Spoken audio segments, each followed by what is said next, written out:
Hi, Dr. Alka Patel. Welcome to the Longevity Lab. How are you today? Oh, super excited. Really great to get into this. We're sorry that we're making you stay up so late. We're on very different time zones. It's at 8 o'clock at night for you, right? You're Yeah, saying? Yeah, yeah, yeah. that is like wind down time. So we're gonna amp you up. I should actually come on with my glasses, shouldn't I? But I kind of might confuse Oh, everybody. yeah. So, Yeah, you can't get that blue light too Yeah, late. there you go. That's a first. That's a first. If you're watching the YouTube, she had some blue blocker glasses on. So there's a first little tip of how to help your health and have better habits, which I know we're going to get into a lot. But first, I thought we would just jump into, how did you get into longevity medicine in particular? I know you have a really interesting backstory. And for anyone who's interested, you have a wonderful TED talk that I watched that hits home for me because I lost my dad and it was something that could have been prevented. And I know you talk about your father and the same thing, that it didn't have to happen that way. So if you could give the listeners a little background of how you got into the longevity space, I would love to hear that.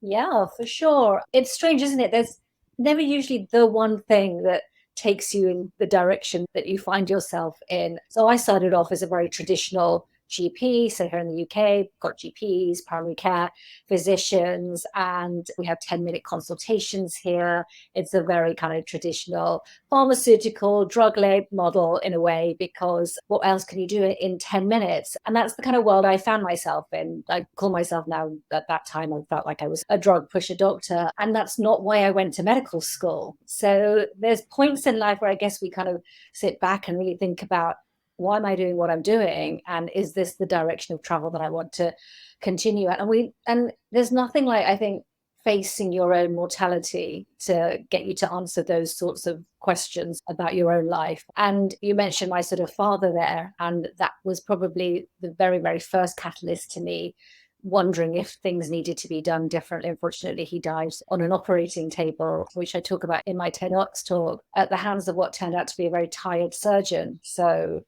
as healthcare professionals, we're so used to giving and giving and giving. And I'm sure that's what he was doing in his desire to help. He'd flown in to perform surgery and his knife slipped. And my father lost a lot of blood and never came off the operating table. And I didn't really piece that all together until years later when I got into lifestyle medicine and longevity medicine and sort of understood what might have happened on that day. But for me, in my process of grieving and trying to come to terms with how the doctor daughter, made those decisions for him, the surgeon I chose for him, encouraging to have the surgery. Really, kind of how I got to get through that grief was by getting busy, like really busy, just making sure that I wanted to be the best doctor and the best mom and the best wife and the best daughter, and kind of set super, super high standards for myself. And then after the rise came the crash. I burnt out, completely burnt out. And I know we use the word burnt out a lot now, stress and burnout. We talk about it a lot. And at that time, I couldn't even give it a word. I didn't know I didn't want to call it burnout, because that was sort of this feeling that you're incapable or not good enough and capable and just breakable. And I didn't want to sort of admit any of that. But I had a physical burnout. So my kidney shut down, liver shut down. I had an operation in the middle of the night to try and find the source of a fever, which is what I kind of didn't even have the resilience to deal with, just because I was burning the candle at both ends and really not thinking about self-care and my own lifestyle in the process. And my recovery from that then led me on a journey to really think about, as I said at the beginning, like, what does being a doctor really mean? What does health really mean? And I took myself off to India for a little while, had this sort of craving and this calling to go and do some voluntary work. So I went to look after people at the end of their life in India. And that is when I met my first centenarian. So Mm. I met a man who was 104 years old, and just watching life out there, people eating well, connecting, moving all day, able to sit on the sides of the street in squats, being outdoors in sunlight, having real meaningful relationships, and all that sort of thing in terms of their own lifestyles. And I thought, you don't have the money, but you've got the ability to self-care and connect. And that's what I wanted to bring back to the UK. So that was really sort of my first twist away from what I describe in my TEDx talk as McDonald's style medicine, that sort of drive through type of feeling when you're practicing one in, one out, buy one, get one free. What's the drug deal of the day? That sort of thing. And I say it flippantly. I mean, partly flippantly, but partly with some sort of deep honesty as well. I have a lot of respect for my doctor colleagues and a lot of respect for my GP colleagues who do what they do in the system that we have. But for me, I needed a shift. I needed to really focus on health and not sick care. I needed to focus on healthcare and what I now call strategic self-care.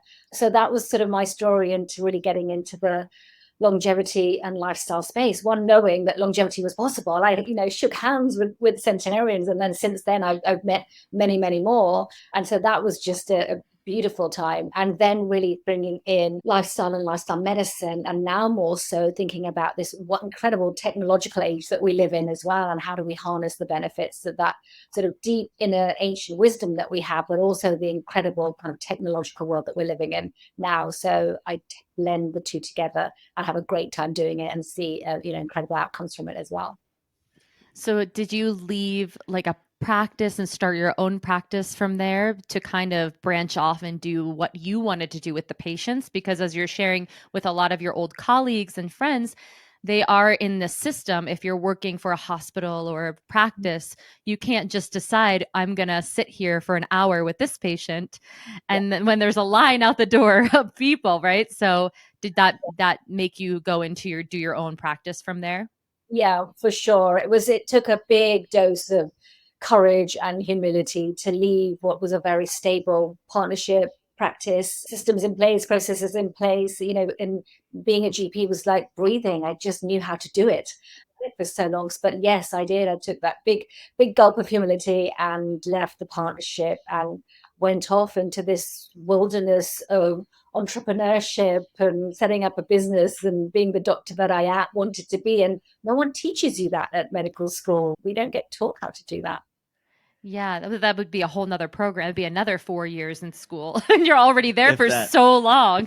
Yeah. To then add like a business program on top of that. It's incredible that through this sort of dark night of the soul, if you want to call it, you got yourself through to this beautiful light of seeing what people truly need to be well and how they need to be seen and heard in a different way. And I'm just thinking about your experience in India where you're meeting, the centenarian and this different way of life that's so different from the UK or the US. I feel like UK and US have a lot of similarities in lifestyle and what people care about as far as climbing this ladder of success in their career. And we're very focused on anti-aging in a way with how we look, but not necessarily in how we feel or what's to come when we get to that age, hopefully, of being in our 80s, 90s, or even, past 100. As I'm imagining this man squatting on the street, and feeling well at that age, but maybe it's not so focused on the look, it's focused on the health and how we feel. And not that those things can't come together, but I find that we're honed in more in our culture of trying to not look old, but we don't really think about the feeling of old. Yeah. And I think it's deeper than that as well. Gosh, you picked up on so many things. I think, first of all, sort of one of the kickbacks I got was, listen, what happens in rural India or in Costa Rica or along the sea or in farming villages, you can't possibly have that and emulate that in the urban lifestyles that we live, as you say, in the US and in the UK. And what I really want to emphasize is, we don't need to go and sit under a tree for 4 hours in order to be able to meditate. We don't need to be doing that and walking in nature for 3 hours a day in order to connect with the earth. So I think, it's, again, when I say bringing that kind of technology where we're living now into kind of urban spaces and the reality of our 24/7 always on lives that we have now, it is still possible, absolutely possible. And you're right, when I talk to people and they say, what do you do? And part of my sentencing is, I reverse aging. Of course, immediately people's eyes light up because people do want to live longer lives. They want to live healthier lives. They want to be younger, but they immediately, as you say, think it's about, I'm talking about Botox and dermal fillers, and I'm not. I'm like, hang on a minute, no, I'm talking about internal aging, cellular level aging, the aging of your cells, which then will show up on the outside. But guess what? We can now measure it and then the question goes, well, actually, can you measure it, and can you really reverse aging?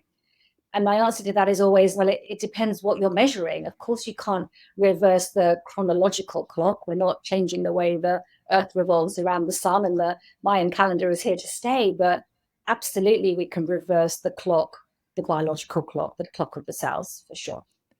One of the things that really fascinates me about your time in India, and you mention a lot of different, I'll call them protocols, but to them they're not protocols. They're just life, Yeah. and like you said, sitting in a squat or community or, healthy food and all of these things, when we think of, oftentimes when we think of biohacking, we think of these people like Brian Johnson who are spending $1 million a year trying to, reverse their aging.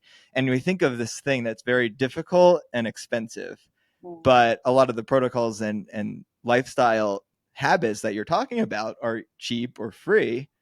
And I think that's a really good place. I think a lot of people get turned away from this biohacking world because they think it's going to be such scientific, expensive. I have to be a lab experiment. But in reality, that's not the case. What do you think about that? Yeah, interesting. Again, it's about sort of terminology, isn't it? And the words hacking, for example, when I started using just the words health hacking and biohacking and associating with that, again, I got, quite a bit of kickback. In fact, only last week, another doctor came up to me and said, you've got to stop this. You've got to stop talking about hacking your health because it's frightening people. And on the one hand, I completely understand that, because those images that we have of, plasma exchange and needles in arms and all sorts of gadgets and gizmos can be quite terrifying in this world where we're talking about AI and robotics and what being human sort of really means. But on the other hand, this ability to hack your health, i.e., get right into your control center and be able and have the option and the opportunity to take over your biology, to take over your physiology, to take over the way you're transmitting neurotransmitters, because now we can.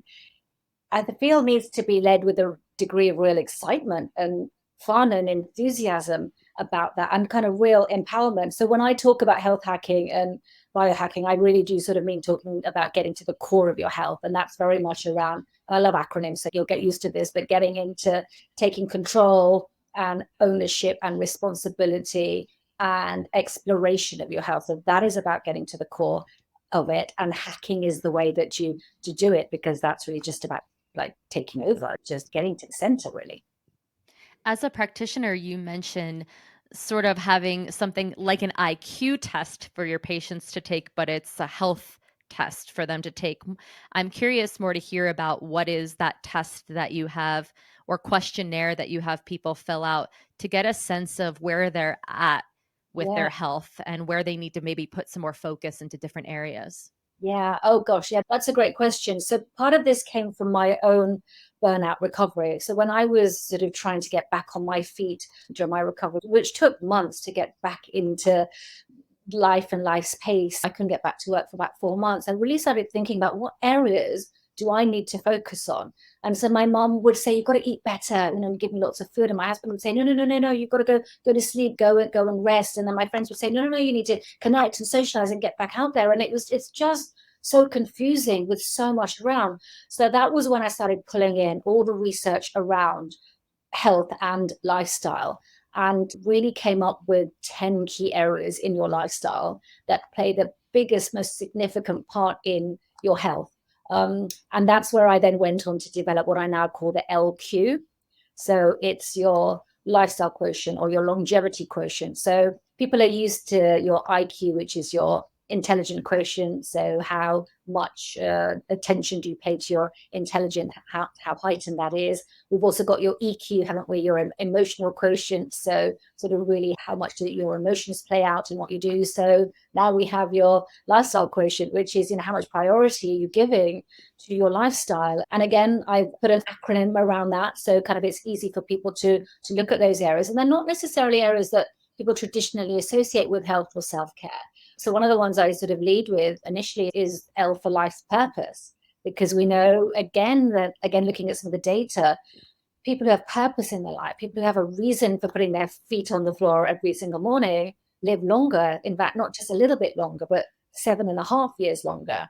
So having life's purpose, having a purpose is a longevity hack. It's a health hack. So just, imagine that. I also talk about identity, food, exercise, sleep, lives, it all follows through. But those key ones, and I realized as a GP, when I was sort of more traditional in my practice, I knew a lot about my patients. I knew where their children went to school. I knew where they were going on holiday. I knew what color their socks were. But what I didn't know was what their motivations were, what drove them, what their purpose was. And I look back and think, if only I'd asked those questions, that behavior change that needed to happen when you left my consulting room would have happened, because you spend 10 minutes with me and then it's the other 24 plus weeks that you spend without me that I couldn't affect the changes that happen in your lifestyle outside of the room, because I didn't even ask or think to ask that purpose mattered to you, that level of motivation was what we needed to talk about for sustainable lifestyle changes. So now on my website I have the LQ test, which is a series of questions all based on lifestyle and those kind of 10 key areas that play into your lifestyle, and then based on that you get a score, and you also get to know where to start. So back to that question, should I sleep better, should I eat better, should I move better?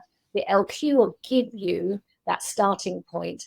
And then remember, everything is in synergy. Everything is connected. So you start to sleep better. You wake up with more energy. You have more energy. You're going to want to move better. You move better. You feel happier. You feel happier. You have deeper relationships. So everything is just blended and connected. But just know your starting point. I love that. We have in our company, Ultralife, we do, with our coaching, we have what we call the Ultralife cycle. And Right. it's all of these habits, they all build off of each other. And if, you're sleeping better, that's going to help you with your hunger levels the next day, which is going to help you with being able to work out. And all of these things play into each other. And it's an upward spiral. Love it. Yeah. Love it. I just want to commend you for having that kind of emotional intelligence to ask patients that question of what is your purpose being here? What gives you meaning in life? And I think that that is the question for all of humanity in a way. And we conflate that a bit with what do we do for a living sometimes. And I would like that to get decoupled. And I assume that you are, when you're chatting with people about this, it's not, your purpose is not being a lawyer. Your Right. purpose is not being a father or a mother. I mean, that can be a part of, a part of things, but the purpose is more around what meaning we give to living life and the fullness that we can experience in life. And through having good health, we can experience that more fully. And Yeah. so I think that that is the foundation for all of what you're talking about, because without having a real connection to yourself and the meaning, then there's a much more difficult time that we have with engaging in healthy habits, Oh, because we don't feel like we're worthy in a way of doing things for ourselves and our health. yeah, for sure. But purpose is a really difficult question to Yeah, answer. that's why I'm like thinking 10 minutes, how could that even but just even asking somebody that Yeah, is so shocking in a way, of someone looking into your eyes and asking you that yeah, question, which could leave you to then ponder that. And right. sometimes all it takes is that one little planting of the seed to Yeah. send somebody on their way. I find it's more helpful to perhaps sort of ask the question, what's the purpose of your day? Mm, mhm. Because that kind of gives that cycle, meaning the purpose of my day. And the reason I started doing that was because, remember, if you have a meaningful day today, that gives you a meaningful yesterday, which gives you meaningful months and meaningful years. And before you know it, that becomes a meaningful life. Whereas actually thinking about what's the meaning of my life can be really, really, really difficult and needs some space around creating kind of vision and mission and goals, etc. But I think it's much easier for people to say, actually, the purpose of my day today is to, and keep it really simple, Yeah. is to make my daughter laugh. The purpose of my Mm. day today is to do something kind for my colleagues. And then to marinate in that when you come home in the evening and say, actually, what did I do today that hit that? What did I do Yeah. today? And I that know one of the principles you talk about is gratitude. So that falls in line with that. yeah. And there's a lot of research around gratitude and how that can be part of life extension. And again, giving us that purpose to live another day, to feel good about our experience here. And there was a study that we were just introduced to recently, which talked about this relationship to stress, and that Mm, it's not the stress itself that is the bad, quote unquote, bad thing for your longevity. It's the relationship that you have to that stress. And if you can have a relationship with acceptance, and it doesn't mean that you're saying, you are happy about the stress, but just a level of understanding, acceptance, and resilience with stress, they mm, showed that you have longevity, that you will live longer. yeah. So it's all about how you experience things in life, not necessarily the thing that's happening to you. Yeah. And all again, words like happiness and stress and resilience and the concepts behind that and what those really are, again, they're very, very intertwined because what we know about happy people is, yes, happy people live longer, but then sort of why is that? And part of it is that sort of the shift in perspective of accepting that life is meant to be painful and hard and you can't have pain. If you want love, you need to have the pain. And if you want connection, you're going to need to face the grief. And so it is that sort of acceptance about all of life's emotions. But also, we know that happy people are more optimistic. And more optimistic people, if you've become that, allow yourself to become that glass half full person, again, it's somewhere along the lines of like 7 years, the studies are showing that you add to your life through optimism. And happy people are more resilient. They do given even your physiological stress response, your cortisol levels, etc., are different if you're happier. And then with that resilience, then what comes with that is healthier choices, healthier behaviors, healthier actions, and then there's the ripple effect of that. So yeah, I love that. Happiness, stress, resilience, bounce back ability, they're all very, very connected, aren't they? What, yeah, definitely. I'm curious because you do mention kind of utilizing technology. So you have your what is it? Not HQ. It's LQ? LQ. LQ. Yes, you have your, not healthy. It was like LQ. You have your LQ test. And let's say a patient fills that out for you and you identify some areas where you want them to focus on. And I'm assuming, and I'm curious for the listeners to understand this process because this isn't like in 1 week, right? Everybody is, doing what they need to be doing and they feel better. This is, how long would you say the course of a process like this for somebody is to really get their health on track if they're testing and they have, of the 10 things, they've got 8 of the 10 that they really need to work through? Yeah, yeah. Great question. So I have a program that I call 10 years younger in 10 weeks. Okay.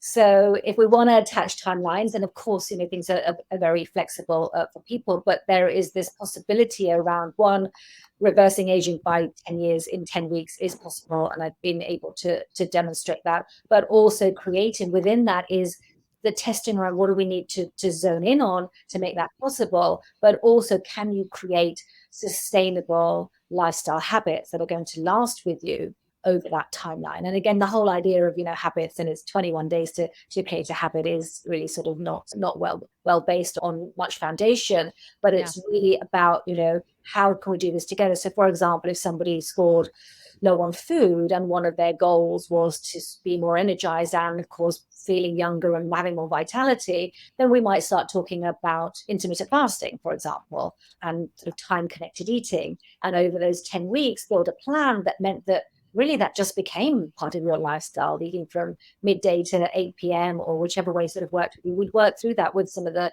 data and testing around that and making sure that kind of the safety elements were there. And certainly within 10 weeks, we'd see the benefits of that. So I use that as a very sort of soft guide rail, really. But, a lot of my clients will also work with me for a whole year because, again, Yeah. the layering will unravel A, and then add on another layer of B and just sort of keep going until you've got a real kind of 360 wraparound. Yeah, I think that's an important thing to acknowledge that yes, you can make a big dent and make some changes in as little as something like 10 weeks. But, when you start to stack on month after month and then a whole year flies by and then more than a year, we say that, particular as athletes, if I think about where I started as an athlete over 10 years ago with something with my sport to where I am now, it's a remarkable difference, and things change over time, and you have to have patience for some of these things as well. And I'm currently working with a coach right now for a race that I have coming up. And, I asked him, the race was, about 6 months out. I said, can we even make a dent in 6 months? Because I know just how long some of these things can really take to change your cardiovascular system when you're already at a certain level. It's slower, much slower progress. And he said, give me 18 months realistically with you, and I will change you as an athlete. Hearing that is a little shocking. Like 18 months. Oh my gosh, that's a really long time. But in my experience, even working with clients for years on end, it takes time. And not that you can't see these incredible results like we're sharing in this short time to kind of keep you motivated and keep you going. But it really is something that we have to have a level of patience, and this is the rest of our life when it comes to our health. So I think patience is an important thing. Yeah. I think what I love is the fast fix coupled with the long road ahead. Mm-hmm. Let's just say that then is whole of life. But you can, as you say, you can experience changes immediately. I know when, even for myself, when I put a CGM on, when I put a continuous glucose monitor on, just having it on my arm immediately, that instant results in change. I don't have to wait for anything else. I don't even have to look at the data. The fact that there is something, someone, a thing watching me, nudging me, noticing me, I'm noticing it, immediately changes my behavior. That's the whole Hawthorne effect is, we know that when you're being noticed or watched, your behavior changes. So that's instant. But if I want to embed lifelong changes and things that I embed in how I move, how I eat, how I sleep, that I don't even need to think about and become very automated, then of course we've got to let those synapses develop. But while seeing those immediate gains, it's a little bit like the whole happiness question, isn't it? Again, we've kind of got the hedonic happiness and the eudaimonic happiness as well. And I think we need both. We mustn't sort of say, gosh, you shouldn't be thinking about getting a quick fix or a quick burst of happiness, because we need that and we want that, and we should celebrate that, as well as that sort of deeper contentment, as well as those much more deeper ingrained lifestyle changes that we have as well. So I appreciate that understanding too, because people do want to see something tangible in a short amount of time to be that motivation to keep going. It's a very important part of this process of health. So I appreciate that you're taking those things into account. And that can be a great thing about devices and, all of the health technology that we have today. And, I love my Garmin watch. I love looking at the data. It doesn't always show immediate change, but just having that real-time feedback is such a powerful tool to then, build these habits over time. So I'm curious, what are the devices and tools that you like to use? Oh gosh, there's a whole range. I guess the ones that I kind of most commonly use with my clients and also myself, as you say, I've got something on that I call the Target Goals Game Changer. Another little acronym, but these are like my top five, like the big five that I love to use, and I've seen the greatest gain with. So the G is for glucose monitoring, so continuous glucose monitor, as I said. The O is oxidation. So this is about measuring fat metabolism versus carb metabolism, and kind of what are you blowing out, so that you know whether your fasting window is beneficial for you, or whether you're fueled well enough before you look after sort of athletes, and are you fueled well enough in order to meet your sort of training needs. I find that really, really helpful, whether it's for weight loss, weight gain, energy, athletic performance, cognitive performance, just having that as measurements. Is that the device that you're blowing into? Yeah. Is that okay? Yeah. Just measuring carbon dioxide and therefore your metabolic rates with that. Then GOA is arteries. This is an interesting one. So this is monitoring things like your blood pressure, sort of cardiovascular heart rate variability. And we know, hypertension is a silent killer. And many people do not have regular blood pressure checks. So if you can wear a lovely little bracelet on your wrist that's doing that for you, then how useful is that? You're again uncovering sort of hidden risks there before the heart attack or the stroke show up. And then L is all my light devices. So I had on earlier, I had on my nighttime glasses. So anything kind of light is really key. Stepping out into the morning, like you were saying earlier, like there's lots of free biohacks available to us. We've just got to utilize them. first thing outside in the light, reset your circadian rhythm. That's Last been thing, a game changer for me. Just oh, getting outside first thing in the morning, it's amazing. yeah. And you've got that exactly that immediate sort of feel good. And I have the opposite. Actually, I've got these all on my desk at the moment, but this is actually increasing light. So these are kind of blue light stimulators that will increase blue light. And I use these very specifically for some of my clients where I measure cortisol levels, for example, and we've got sort of reduction in that kind of get up and go in the morning. That can be very helpful if, for example, you can't step outside. And then the other devices are related to sleep tracking. So you've got your Garmin, I've got the sort of Aura ring that I use as well. And you might have spotted this on my wrist, which I love as well. So vagal nerve stimulators. So really kind of looking at vibrations and pulses to either increase focus in the day or stimulate relaxation later on, which I love. So I'm looking at this at the moment and tracking my HRV, my heart rate variability.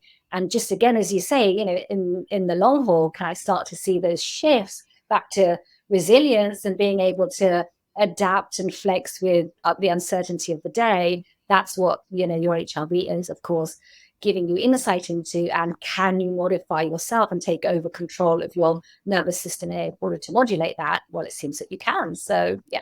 It's something that we talked about on a previous episode with how overwhelming some of these gadgets and biohacking tools can become, wearing multiple devices, the glucose monitor, something for the vagus nerve, wearing your Garmin watch, wearing, the list can go on, having blue blockers, having a red light, right? Like you can go there and do all of the things. I know for me personally, that really stresses me out. Like the Oh, more things that I have to look at, right. and it feels a bit overwhelming, and that is increasing my cortisol versus down regulating me. So I think that it seems like it's personal preference, and you have to kind of figure yourself out and what works best for you. I know for you, Mackie, those I things love the actually, data. he loves the data Yeah. really helps him, right? And then I'm a little bit more on the opposite, where too much of the data actually causes me to, I have a little bit of the perfectionism part of me that I'm upset that Yeah. the data isn't where I want the data to be, or I'm trying to, so Yeah, yeah. I think that it can be useful, but it depends on a person. And I would love to talk a little bit about more of the free and available things for people to do if they can't do any of this data. They're just like, you know what, I'm just not gonna do the continuous glucose monitor.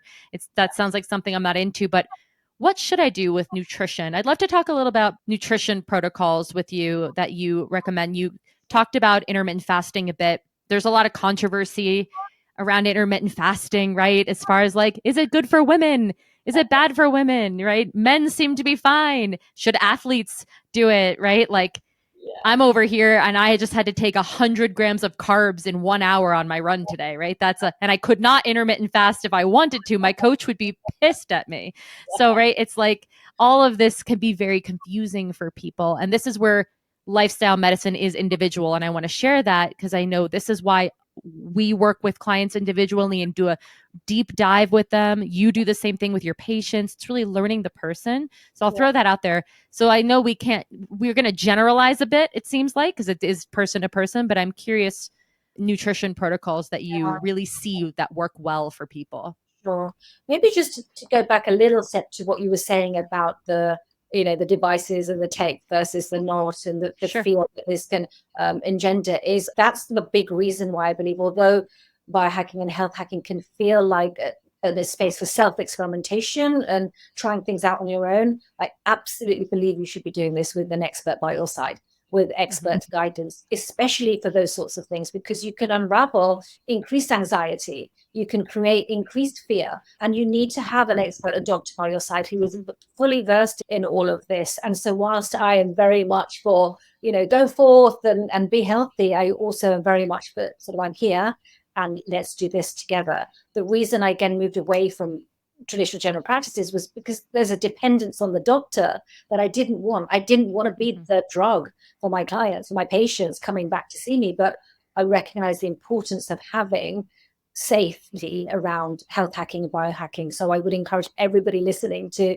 don't do this on your own, do it within safe Yeah, bounds. like the CGM, right? The continuous glucose monitor, that could make somebody go into a tizzy if they don't really understand that your blood sugar rises and falls and what's really normal. Because, of course, if you have, something, a carbohydrate, it's going to go up, right? But what's healthy, what's safe, what's okay. So I think that's a really important point, is to make sure that you're under the guidance of someone who can read the data properly.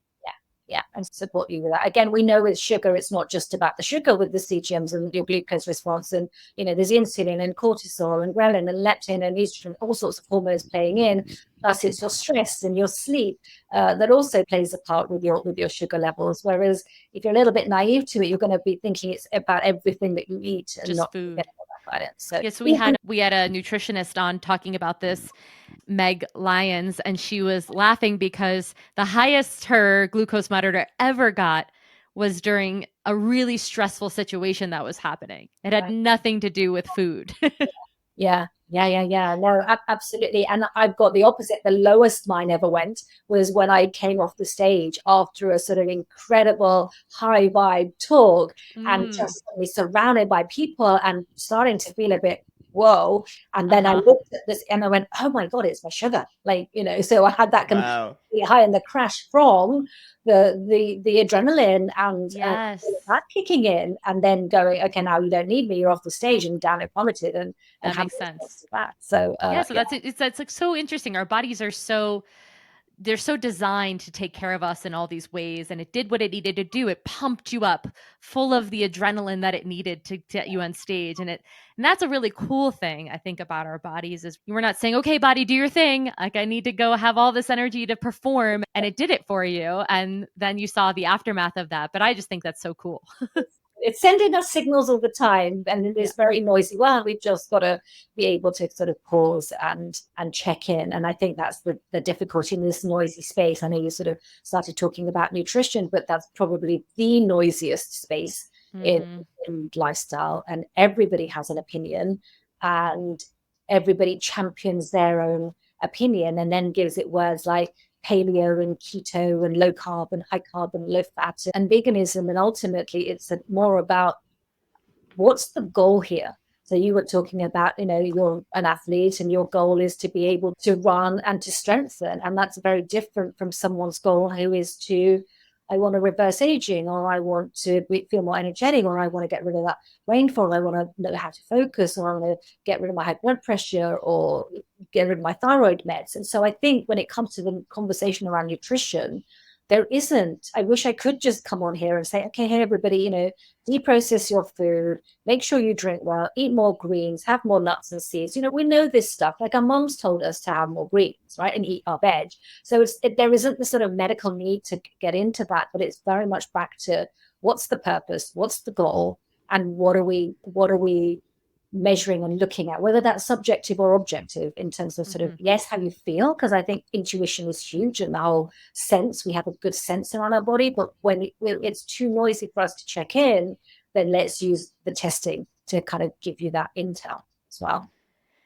Yeah, that makes a lot of sense. Goal specific nutrition is right on, spot on, because there isn't that one like size fits all protocol, even for longevity for people, because their starting point is different.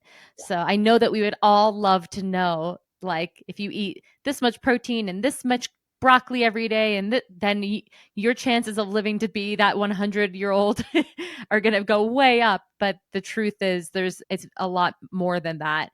So I think getting some data from the person and understanding where they're at and what their blood sugar, could be different than another patient's. I think that's probably a big consideration, right? Thinking about if somebody is pre-diabetic or diabetic, that would be a different nutrition protocol than if somebody has great blood sugar and they're, looking to lose some weight or something like that. I can imagine. The other thing is to be agile and allow yourself to be flexible. We talked on one hand about building lifestyle changes that create habits that stick and are lifelong. But on the other hand, life goals change and what you're aiming for changes. So you need to have the agility to sort of really bend with the wind in a way. Just to give you a really quick example from me, I recently ran the London Marathon. Amazing. Congratulations. Thank you. Yeah. It was brutal. And, I don't identify as a runner, but I had the most brilliant of times. But I am an intermittent faster. So I prefer to call it time connected eating. So it feels like you're more connected rather than sort of going from a place of lack. So, and I was able to sort of, training, etc., run on empty, and I've been used to that. So great. But I'm now wanting to strengthen more than I want to run. So the marathon is done. I'm now focusing on my strength needs. And that needs me to, if I want to exercise and train in the morning, like you said, I'm going to need to load up. I need to get more protein in order to repair my muscles. So how does that fit if I don't normally eat until midday? Okay, this is where I need to be agile. This is where I need to allow myself to change things. So whilst reversing aging and longevity and activating, reverse aging pathways, etc., is important to me, right now I want to focus on strength. Which are also important to reversing aging pathways, right? So it's not that one is better than the other. Exactly. But it's allowing yourself to flex with your food choices, the timing of your eating, and then checking in with yourself, right? Is this working for me? Is this feeling good for me? And you can only, that's the bit about the self-experimentation that we have to enjoy. Yeah. I just said that to a client earlier because she said, I'm just so hungry. I can't figure it out. And I said, I'm going to give you 3 things to ponder. And this is for you to figure out. It could be multiple. It could be one of these, but her sleep wasn't great. So I said, could it be the sleep, which we know affects ghrelin and leptin the next day? I know when I don't sleep well, the next day I wake up with this hole in my stomach. It's a weird feeling. Your blood sugar is just impacted all day. Yeah. I'm like, did you not eat enough in the last meal, right? There's a lot of variables that we have to think about, but that's the know thyself piece to this that no one can give you. Yeah. And that's the agency that all of us have to have with our health. And hand-holding is important, though, in the beginning. That's why I think it's so special that you have a relationship with your patients, because there is some important hand-holding before people feel super confident doing this completely on their own. But the goal is to then have somebody feel like they can go out into the wild and they know themselves so well and they learned these practices that they can then go do it on their own. Yeah, absolutely. Yeah, totally. So we talk about nutrition. It seems like, sorry, listeners, there isn't there's no quick fix. There's no quick fix, as we know. I mean, standard answer, I should say. I know, but look, we all know that deprocess your food as much as possible. Yes, unprocessed food. Yes, there's no two ways around that. Eat more colorful food and feed your gut bacteria. So these are messages that we really sort of know now. And in the process, keep super hydrated. So there's 3 simple things. Cost neutral, right? Sort of eat greens and don't eat processed food and drink more water. So those are key. And of course, when I do the testing, we get right into the nitty gritty of what your micronutrients that you're missing are and what foods are going to kind of help with that. And so I do that through the testing, but don't really blindly give nutritional advice without that level of data. Yeah, that makes a lot of sense. And again, goal dependent, very goal dependent too for people. You talk about people knowing all of these things, right? Being inundated with information, but that doesn't mean that they make changes at all. The Hawthorne effect is interesting that you talked about earlier, where when somebody knows that you're watching them, they might make some different decisions. Like you even having the continuous glucose monitor on your body, you know that this data is being extracted, and that might make you think twice before you have a brownie or something, right? If you might choose a different snack because of wearing that. And I think it's, it's similar to having people have some sort of accountability and support. Like, how important do you think having a coach, a physician really how much does that play a role in people making these changes? Because again, people know all this stuff, right? Eat unprocessed food, exercise, try to get better sleep, but it doesn't mean that anybody does any of it. So how do you find that people really need to actually get these things done? Is it putting their money into a practitioner and a coach? Like what works for people in that way? So I'm going to say an absolute yes to that. I've always been of the mindset that everybody should have 3 people. My dog's agreeing. Sorry. The dog agrees. Yes, 3. A wholehearted agreement. You need a whole gang of people for your health. We don't know what we're doing. Sorry about that. Okay. Oh, you're fine. No problem. And you need dogs in your life, clearly. But Yes. so, yeah, sort of back to that. So I've always sort of been of the notion that everybody should have at least 3 people wrapped around them. And that is a doctor, a coach, and a therapist. And we tend not to talk enough about the coach and the therapist. And that's partly the reason why I went away and got qualified in all 3, because I thought that I can be the one wraparound for everybody. So I trained obviously as a doctor, I got coaching qualification, I got therapy qualifications as well. And I think we do need all 3, because again, back to the connect between all of them, the need for not just ongoing motivation, but ongoing understanding for why you're doing what you're doing. That's the coaching part of it. Yeah.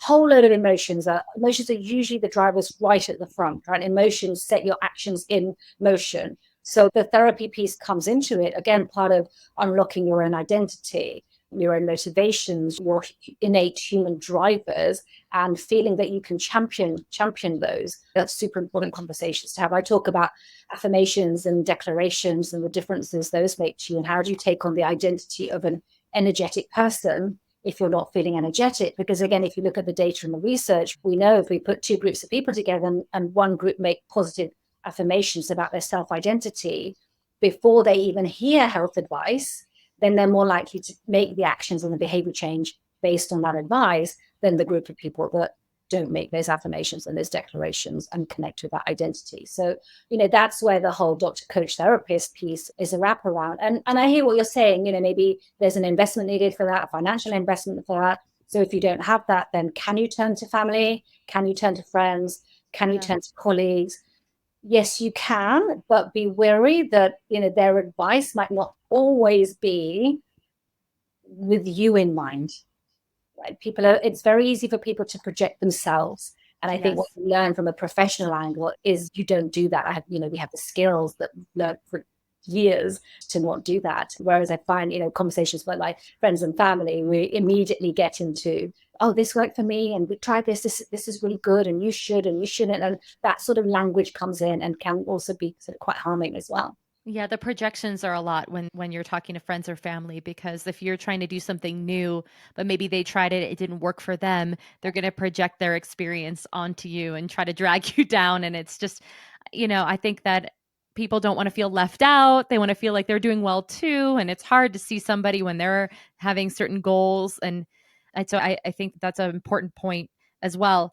Something that I really enjoyed that I listened to another podcast you were on, you were sharing about when you kind of identify some of the areas that need a little more work in life, and you're good at some of these other ones, and you're trying to, let's say, hack your health, it's not about putting more energy into the ones you're already good at, right? So if you already like exercise, it's so easy to do yeah, that. So though. easy it's like, to be I'm good at this. I'm going to do more of it. Yeah, I'm just going to work out more, right? Or I love sleeping. I'll just sleep for 10 hours instead of my 8, right? So I'd like if you could just talk to the listeners a little bit about that. I think a little pep talk in that area is important, because I do find that with people, it's like you're going to want to just lean into the easy thing of what you're good at. And with health, it sounds like you really have to put energy into the different buckets here. You can't not just put 70% of the energy into the fitness side, but you only have 30% going into the other categories. Yeah. And one can't compensate for the other is the bottom line, which is why the sort of whole wraparound of the LQ that I've devised is it all needs your attention, and start with the big rocks first. And again, when you attach a number to it, which is why the LQ gives you a score. So if you're scoring a 4 on sleep and you're scoring a 6 on exercise, go with sleep. But at the same time, back to the kind of, we want the fast fix, but we also want the slow burn, is do one thing in the area that you're already good at, so that you feel good about that immediately, because you're already, you just need to edge it. But at the same time, in parallel, let's focus on the 4. So sleep, for example, is one that comes up so much. We're a nation of, sleep sacrifices, of course we are, because there's so much craving our attention. Netflix, we've got the phones and the social media, we've got, work and the pressures, and just not enough time to do anything Everest and to-do list. So that tends to be the rock that most people that I meet don't want to sort of really deal with head on, because it needs a big shift. It needs discipline around that. And that's where the accountability piece comes into it quite a lot as well. So definitely sort of, start with the big rock, but if you want to just kind of fine tune one of the small pebbles, go for that as well. There's that beautiful analogy, isn't there, of putting the rocks and the pebbles and sand into a container. So if you start to fill a container with sand, fill it up and then put pebbles in it, there's no space for the rocks. Yeah. Whereas if you start filling it up with the rocks and then pour in pebbles, they find the space. And then you can pour in the sand and it finds the space in the gaps. And then that way you've dealt with everything. So you've got to do it in that order. Yeah, I think stages is very important. And again, going back to it, it's okay to lean into the thing that you feel good at, because we want some confidence in the beginning, right, in this process. Yeah. And then you can start to fill in the gaps and get a little brave, because it takes bravery. And you mentioned discipline. And I think that can feel very scary to people, to have to have some more discipline in their life with something. But having, again, a partner in this, a coach, a doctor, therapist, all in one like you, which is pretty incredible, because, I think that for many physicians, it's this very mechanistic perspective of just, let's cut this thing out, let's do this thing, let's take this pill, let's, it'll get fixed, versus you're looking at a whole person. And that's a really important aspect to all of this. And lastly, before we wrap, I thought this was a really important point when it comes to longevity medicine, not necessarily looking at it from the perspective of preventative medicine, because as you mentioned, it can feel like this like heavy cloud over you, like we're preventing some awful thing from happening, this doom and gloom, and that doesn't feel very motivating for people. So looking at it from the perspective of just day-to-day happiness and health and feeling good, versus like I'm doing preventative care. Yeah, absolutely. And I talk about this a lot, is that health is not about prevention, and it shouldn't be the forerunner. It might be the byproduct, but if you're living life running away from something continuously and running away from the fear of Alzheimer's or heart disease or having a stroke or getting caught up with cancer, and you're running away from that, like, that's not a good feeling to have. There's constantly something on your tail, but it's more, what are you running towards? Why are you running towards freedom and vitality and energy? And that's where you're heading towards, and being proactive. So rather than talk about preventative medicine, I'm very much about proactive medicine, which is why sort of I've sometimes been called the health activation doctor, because activation. It's about being active, being a proactive participant in your own health, and not being kind of fear driven. It's a bit of the sort of carrot stick, like, just go for the carrot. Don't worry about what's coming to beat you, because you're going to beat it if you're living life. You've got to live life looking forward, right? Like driving a car. Every occasionally you're going to look in the rearview mirror, make sure that things are safe, but that it's that forward view that's so much important. So being proactive, and that personalized proactive element is so key. And I think that's the drive with longevity and lifestyle medicine. Look, there's so much in the longevity space we just don't know, and things blow up really big before we've got research and information behind it. And whilst I think evidence is important, I also believe N equals one. The most important person in any case is you're your own case study. And so not to wait for the data to catch up, but also not to get swept up with the things that we just don't know enough about yet as well. Yeah. I think going back to that original story of being in India and seeing that, man who was over 100, I don't think he had any of that data.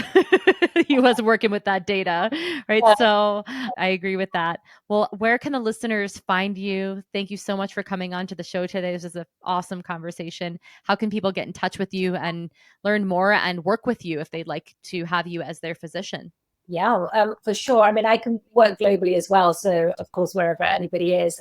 Probably easiest to get in touch through my website, which is dralkapatel.com. So just my name. Socials as well. You'll find me sort of posting things on the socials as well. Very happy for anyone who wants to message me as well. So that's Dr. Alka Patel UK. So if you get in touch with that, take the LQ test. It's on the website as well. If you're It's free. If you're wondering where to start, big rock, small pebble, where to go, pop that in. And I offer kind of free complimentary consultations after you've done that as well. So always here to chat, as you say. Really nice to have someone kind of wrap around you once you've done that to help you find your way.